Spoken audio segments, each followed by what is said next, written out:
Hello everyone, and welcome back to my reading of Neil Gaiman's The Graveyard Book. We're on instalment 2 and let's see where we've got to so far.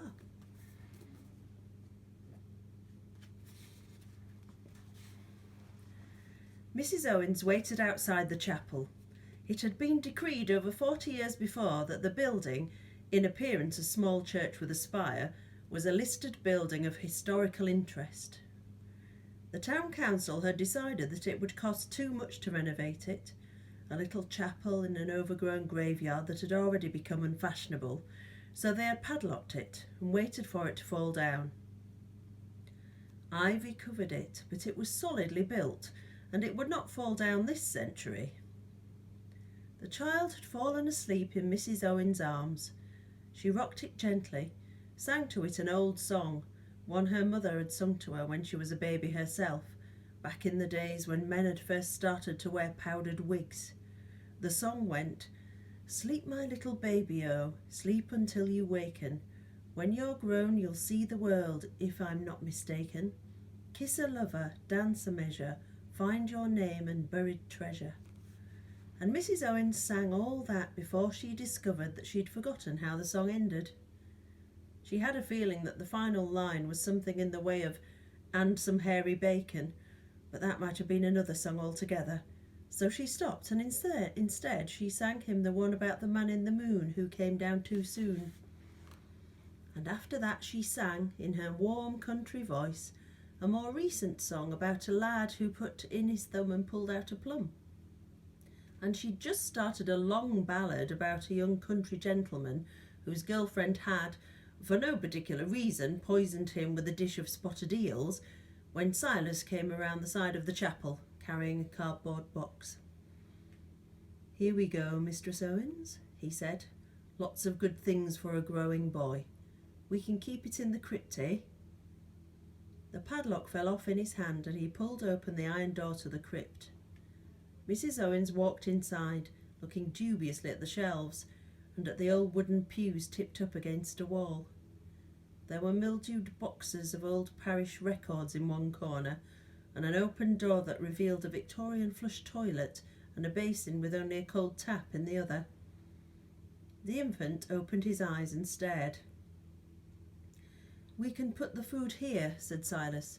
"It's cool and the food will keep longer." He reached into the box, pulled out a banana. "And what would that be when it was at home?" asked Mrs. Owens, eyeing the yellow and brown object suspiciously. "It's a banana, a fruit from the tropics. I believe you peel off the outer covering," said Silas, "like so." The child, nobody, wriggled in Mrs. Owens' arms, and she let it down to the flagstones. It toddled rapidly to Silas, grasped his trouser leg and held on. Silas passed it the banana. Mrs. Owens watched the boy eat. "Banana," she said, dubiously. "Never heard of them. Never. What's it taste like?" "I've absolutely no idea," said Silas, who consumed only one food, and it was not bananas. "You could make up a bed in here for the boy, you know." "I'll do no such thing, with Owens and me having a lovely little tomb over by the daffodil patch. Plenty of room in there for a little one. Anyway," she added, concerned that Silas might think she was rejecting his hospitality, "I wouldn't want the lad disturbing you." He wouldn't. The boy had finished his banana. What he had not eaten was now smeared over himself. He beamed, messy and apple-cheeked. "Nana," he said happily. "What a clever little thing he is," said Mrs. Owens, "and such a mess he's made. Why, attend you, little wriggler," and she picked the lumps of banana from his clothes and his hair, and then she said, "What do you think they'll decide?" "I don't know." "I can't give him up, not after what I promised his mamma." "Although I have been a great many things in my time," said Silas, "I have never been a mother, and I do not plan to begin now. But I can leave this place." Mrs. Owens said simply, "I cannot. My bones are here, and so are Owens's. I'm never leaving." "It must be good," said Silas, "to have somewhere that you belong, somewhere that's home." There was nothing wistful in the way he said this. His voice was drier than deserts, and he said it as if he were simply stating something unarguable. Mrs. Owens did not argue. "Do you think we'll have long to wait?" "Not long," said Silas. But he was wrong about that. Up in the amphitheatre on the side of the hill, the debate continued. That it was the Owenses who had got involved in this nonsense, rather than some flibbity-gibbet Johnny-come-latelys, counted for a lot, for the Owenses were respectable and respected. That Silas had volunteered to be the boy's guardian had weight. Silas was regarded in a certain wary awe by the grave people, existing as he did on the borderland between their world and the world they had left. But still... A graveyard is not normally a democracy, and yet death is the great democracy, and each of the dead had a voice and an opinion as to whether the living child should be allowed to stay, and they were each determined to be heard that night. It was late autumn, when the daybreak was long in coming. Although the sky was still dark, cars could now be heard starting further down the hill, and as the living folk began to drive to work through the misty night-black morning, the graveyard folk talked about the child that had come to them, and what was to be done. 300 voices, 300 opinions.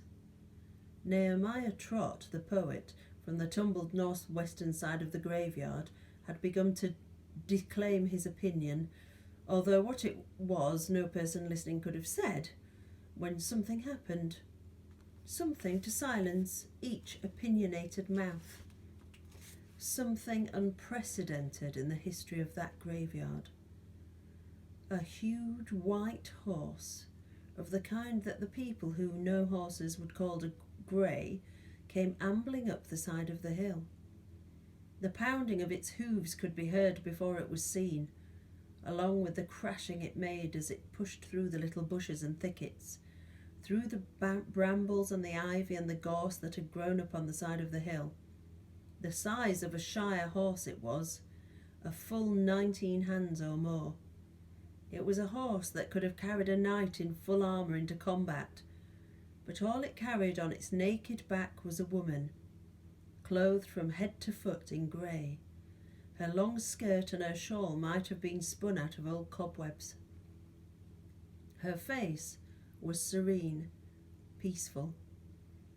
They knew her, the graveyard folk, for each of us encounters the lady on the grey at the end of our days, and there is no forgetting her. The horse paused behind the obelisk. In the east the sky was lightening gently, a pearlish pre-dawn luminescence that made the people of the graveyard uneasy and made them think about returning to their comfortable homes. Even so, not a one of them moved. They were watching the lady on the grey, each of them half excited, half scared. The dead are not superstitious, not as a rule, but they watched her as a Roman Ager might have watched the sacred crow's circle, seeking wisdom, seeking a clue. And then she spoke to them. In a voice like the chiming of 100 tiny silver bells, she said only, "The dead should have charity." And she smiled. The horse, which had been contentedly ripping up and masticating a clump of thick grass, stopped then. The lady touched its neck, and it turned. It took several huge clattering steps, then it was off the side of the hill and cantering across the sky. Its thunderous hooves became an early rumble of distant thunder, and in moments it was lost sight. That at least was what the folk of the graveyard who had been on the hillside that night claimed had happened. The debate was over and ended, and without so much as a show of hands, had been decided. The child called Nobody Owens would be given the freedom of the graveyard. Mother Slaughter and Josiah Worthington, Bart, accompanied Mr. Owens to the crypt of the old chapel, and they told Mrs. Owens the news. She seemed unsurprised by the miracle. "That's right," she said. "Some of them didn't have an ha'porth of sense in their heads, but she does. Of course she does." Before the sun rose on a stormy grey morning, the child was fast asleep in the Owens' fine little tomb. For Master Owens had died the prosperous head of the local cabinet makers' guild, and the cabinet makers had wanted to ensure that he was properly honoured. Silas went out for one final journey before sunrise. He found the tall house on the side of the hill, and he examined the 3 bodies he found there, and he studied the pattern of the knife wounds. When he was satisfied, he stepped out into the morning's dark, his head churning with unpleasant possibilities, and he returned to the graveyard, to the chapel spire where he slept and waited out the days. In the little town at the bottom of the hill, the man Jack was getting increasingly angry. The night had been one that he had been looking forward to for so long, the culmination of months, of years of work. And the business of the evening had started so promisingly. 3 people down before any of them even had a chance to cry out. And then it had all gone so maddeningly wrong. Why on earth had he gone up the hill when the child had obviously gone down the hill? By the time he reached the bottom of the hill, the trail had gone cold. Someone must have found the child, taken it in, hidden it. There was no other explanation. A crack of thunder rang out, loud and sudden as a gunshot, and the rain began in earnest. The man Jack was methodical, and he began to plan his next move. The calls he would need to pay on certain of the townsfolk, people who would be his eyes and ears in the town. He did not need to tell the convocation he had failed. Anyway, he told himself, edging under a shop front as morning rain came down like tears, he had not failed. Not yet. Not for years to come. There was plenty of time. Time to tie up this last piece of unfinished business. Time to cut the final thread. It was not until the police sirens sounded, and first a police car, then an ambulance, then an unmarked police car with a siren blaring, sped past him on their way up the hill, that reluctantly the man Jack turned up the collar of his coat, put his head down and walked off into the morning. His knife was in his pocket, safe and dry inside its sheath, protected from the misery of the elements.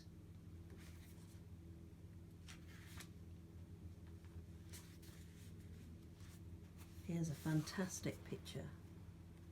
I am the master of this place. Now, we'll read a short amount of chapter 2 and then read the rest of it tomorrow. Chapter 2, The New Friend. Bod was a quiet child, with sober grey eyes and a mop of tousled mouse-coloured hair. He was, for the most part, obedient. He learned how to talk, and once he had learned, he would pester the graveyard folk with questions. "Why aren't I allowed out of the graveyard?" he would ask. Or, "How do I do what he just did?" Or, "Who lives in here?" The adults would do their best to answer his questions, but their answers were often vague, or confusing, or contradictory, and then Bod would walk down to the old chapel and talk to Silas. He would be there waiting at sunset, just before Silas awakened. His guardian could always be counted upon to explain matters clearly and lucidly, and as simply as Bod needed in order to understand. You aren't allowed out of the graveyard. It's aren't, by the way, not amped. Not these days, because it's only in the graveyard that we can keep you safe. This is where you live, and this is where those who love you can be found. Outside would not be safe for you. Not yet. You go outside. You go outside every night. I am infinitely older than you, lad, and I am safe wherever I am. I'm safe there too. I wish that were true, but as long as you stay here, you are safe. Or, how could you do that? Some skills can be attained by education, and some by practice, and some by time. Those skills will come in if you study. Soon enough you will master fading and sliding and dream walking. But some skills cannot be mastered by the living, and for those you must wait a little longer. Still, I do not doubt that you will acquire even those in time. You were given the freedom of the graveyard after all, Silas would tell him. So the graveyard is taking care of you. While you are here, you can see in the darkness. You can walk some of the ways that the living should not travel. The eyes of the living will slip from you. I, too, was given the freedom of the graveyard, although in my case it comes with nothing but the right of abode. I want to be like you, said Bod, pushing out his lower lip. No, said Silas firmly, you do not. Or, who lies there? You know, Bod, in many cases it is written on the stone. Can you read yet? Do you know your alphabet? My what? Silas shook his head but said nothing. Mr. and Mrs. Owens had never been much for reading when they were alive, and there were no alphabet books in the graveyard. The next night, Silas appeared at the front of the Owens' cosy tomb carrying 3 large books, 2 of them brightly coloured alphabet books. A is for apple, B is for ball, and a copy of The Cat in the Hat. He also had paper and a packet of wax crayons. Then he walked Bod around the graveyard, placing the boy's small fingers on the newest and clearest of the headstones and the plaques, and taught Bod how to find the letters of the alphabet when they appeared, beginning with the sharp steeple of the capital A. Silas gave Bod a quest, to find each of the 26 letters in the graveyard, and Bod finished it proudly with the discovery of Ezekiel Ulmsley's stone, built into the side of the wall in the old chapel. His guardian was pleased with him. Every day Bod would take his paper and crayons into the graveyard, and he would copy names and words and numbers as best he could. And each night, before Silas would go off into the world, Bod would make Silas explain to him what he had written, and make him translate the snatches of Latin which had, for the most part, baffled the Owenses. A sunny day. Bumblebees explored the wildflowers that grew in the corner of the graveyard, dangling from the gorse and the bluebells, droning their deep, lazy buzz, while Bod lay in the spring sunlight watching a bronze-coloured beetle wandering across the stone of Geo Reader, his wife Dorcas, and their son Sebastian. Brackets, Fidelis ad mortem. Bod had copied down their inscription, and now he was only thinking about the beetle when somebody said, "Boy, what are you doing?" Bod looked up. There was someone on the other side of the gorse bush, watching him. "Nothing," said Bod. He stuck out his tongue. The face on the other side of the gorse bush crumpled into a gargoyle, tongue sticking out, eyes popping, then returned to girl. "That was good," said Bod, impressed. "I can make really good faces," said the girl. "Look at this one." She pushed her nose up with one finger, creased her mouth into a huge satisfied smile, squinted her eyes, puffed out her cheeks. "Do you know what that was?" "No." "It was a pig, silly." "Oh," Bod thought, "you mean like P is for pig?" "Of course like that. Hang on." She came round the gorse bush and stood next to Bod, who got to his feet. She was a little older than he was, a little taller, and was dressed in bright colours, yellow and pink and orange. Bod, in his grey winding sheet, felt dowdy and drab. "How old are you?" said the girl. "What are you doing here? Do you live here? What's your name?" "I don't know," said Bod. "You don't know your name?" said the girl. "Course you do. Everybody knows their own name. Fibber." "I know my name," said Bod, "and I know what I'm doing here, but I don't know the other thing you said." How old are you? Bod nodded. Well, said the girl, what was you when you was last birthday? I didn't, said Bod. I never was. Everybody gets birthdays. You mean you never had cake or candles or stuff? Bod shook his head. The girl looked sympathetic. Poor thing. I'm 5. I bet you're 5 too. Bod nodded enthusiastically. He was not going to argue with his new friend. She made him happy. Her name was Scarlet Amber Perkins, she told him, and she lived in a flat with no garden. Her mother was sitting on a bench at the bottom of the hill, reading a magazine, and she'd told Scarlet to be back in half an hour and to get some exercise and not to get into trouble or talk to strangers. I'm a stranger, pointed out Bod. You're not, she said definitely. You're a little boy. And then she said, and you're my friend, so you can't be a stranger. Bod smiled rarely, but he smiled then, hugely and with delight. I'm your friend, he said. What's your name? Bod. It's short for nobody. She laughed then. Funny sort of a name, she said. What are you doing now? ABCs, said Bod. From the stones. I have to write them down. Can I do it with you? For a moment Bod felt protective. The gravestones were his, weren't they?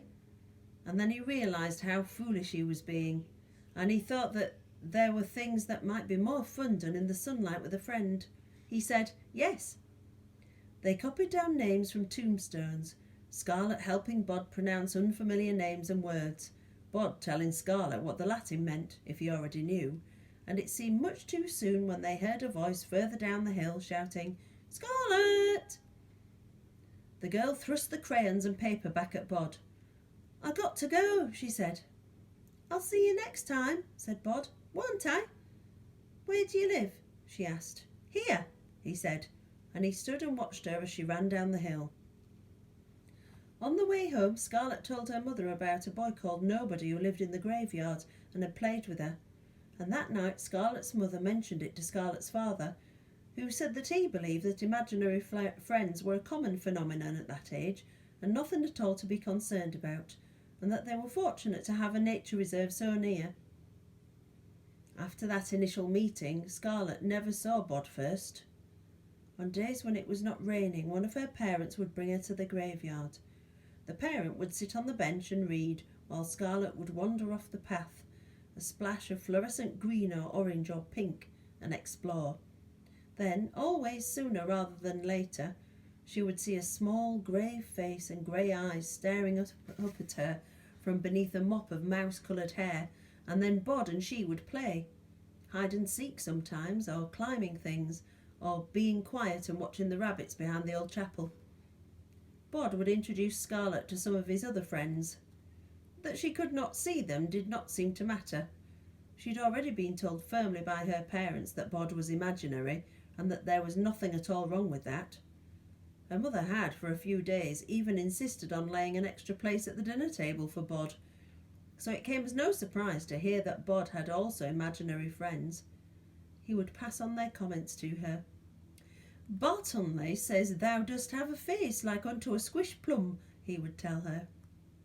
So does he. Why does he talk so funny? Doesn't he mean squashed tomato? I don't think that they had tomatoes where he comes from. And that's just how they talk then. Scarlet was happy. She was a bright, lonely child whose mother worked for a distant university, teaching people she never met face to face, grading English papers sent over to her by the computer, and sending messages of advice or encouragement back. Her father taught particle physics, but there were, Scarlet told Bod, too many people who wanted to teach particle physics, and not enough people who wanted to learn it. So Scarlet's family had to keep moving to different university towns, and in each town her father would hope for a permanent teaching position that never came. What's particle physics? Asked Bod. Scarlet shrugged. Well, she said, there's atoms, which is things that is too small to see. That's what we're all made of. And then there's things smaller than atoms, and that's particle physics. Bod nodded and decided that Scarlett's father was probably interested in imaginary things. Bod and Scarlett wandered the graveyard together every weekday afternoon, tracing names with their fingers, writing them down. Bod would tell Scarlett whatever he knew of the inhabitants of the grave or mausoleum or tomb, and she would tell him stories that she had been reading or learned, and sometimes she would tell him about the world outside, about cars and buses and television and aeroplanes. Bod had seen them flying overhead, had thought them loud silver birds, but had never been curious about them until now. He in his turn would tell her about the days when the people in the graves had been alive, how Sebastian Reader had been to London town and had seen the Queen, who had been a fat woman in a fur cap who had glared at everyone and spoke no English. Sebastian Reader could not remember which queen she had been, but he did not think she had been queen for very long. When was this? Scarlett asked. He died in 1583, it says on his tombstone, so before then. Who's the oldest person here in the whole graveyard? Asked Scarlett. Bod frowned. Probably Caius Pompeius. He came here 100 years after the Romans first got here. He told me about it. He liked the roads. So he's the oldest? I think so. Can we make a little house in one of those stone houses? You can't get in, it's locked, they all are. Can you get in? Of course. Why can't I? The graveyard, he explained. I got the freedom of the graveyard. It lets me go places. I want to go in the stone house and make little houses. You can't. You're just mean. Not. Meanie. Not. Scarlett put her hands into the pocket of her anorak and walked down the hill without saying goodbye, convinced that Bod was keeping something from her, and at the same time suspecting that she was being unfair, which made her even angrier. That night over dinner she asked her mother and father if there was anyone in the country before the Romans came. Where did you hear about the Romans? Asked her father. Everybody knows, said Scarlett with withering scorn. Was there? There were Celts, said her mother. They were here first. They go back before the Romans. They were the people that the Romans conquered. On the bench beside the old chapel, Bod was having a similar conversation. The oldest, said Silas. Honestly, Bod, I don't know. The oldest in the graveyard that I've encountered is Caius Pompeius. But there were people here before the Romans came. Lots of them going back a long time. How are your letters coming along? Good, I think. When do I learn joined-up letters? Silas paused. I have no doubt, he said, after a moment's reflection, that there are, among the many talented individuals interred here, at least a smattering of teachers. I shall make inquiries. Bod was thrilled. He imagined a future in which he could read everything, in which all stories could be opened and discovered. When Silas had left the graveyard to go about his own affairs, Bod walked to the willow tree beside the old chapel and called Caius Pompeius. The old Roman came out of his grave with a yawn. Oh, yes, the living boy, he said. How are you, living boy? Bod said, I do very well, sir. Good. I am pleased to hear it. The old Roman's hair was pale in the moonlight, and he wore the toga in which he had been buried, with, beneath it, a thick woolen vest and leggings, because this was a cold country at the edge of the world, and the only place colder was Caledonia to the north, where the men were more animal than human and covered in orange fur, and were too savage even to be conquered by the Romans, so would soon be walled off in their perpetual winter. Are you the oldest? Asked Bod. The oldest in the graveyard? I am. So you were the first to be buried here? A hesitation. Almost the first, said Caius Pompeius. Before the Celts there were other people on this island. One of them was buried here. Bod thought for a moment. Where's his grave? Caius pointed up the hill. He's up at the top, said Bod. Caius shook his head. Then what? The old Roman reached down and he ruffled Bod's hair. In the hill, he said, inside it. I was first brought here by my friends, followed in their turn by the local officials and the mimes, who wore the wax faces of my wife, taken by a fever in Camulodunum, and my father killed in a border skirmish in Gaul. 300 years after my death, a farmer, seeking a new place to graze his sheep, discovered the boulder that covered the entrance, and rolled it away and went down, thinking there might be treasure. He came out a little later, his dark hair now as white as mine. What did he see? Caius said nothing then. He would not speak of it, or ever return. They put the boulder back, and in time they forgot. And then 200 years ago, when they were building the Frobisher vault, they found it once more. The young man who found the place dreamed of riches, so he told no one, and he hid the doorway behind a frame Pettifer's coffin, and went down one night, unobserved, or so he thought. Was his hair white when he came up? He did not come up. Oh, so who is buried down there? Caius shook his head. I do not know, young Owens, but I felt him. Back when this place was empty, I could feel something waiting even then, deep in the hill. What was he waiting for? All I could feel, said Caius Pompeius, was the waiting. And that's it for today. So tune in tomorrow on Monday to hear what happens next to Bod. Will he find out who's buried in the hill? See you later and sleep well. Bye.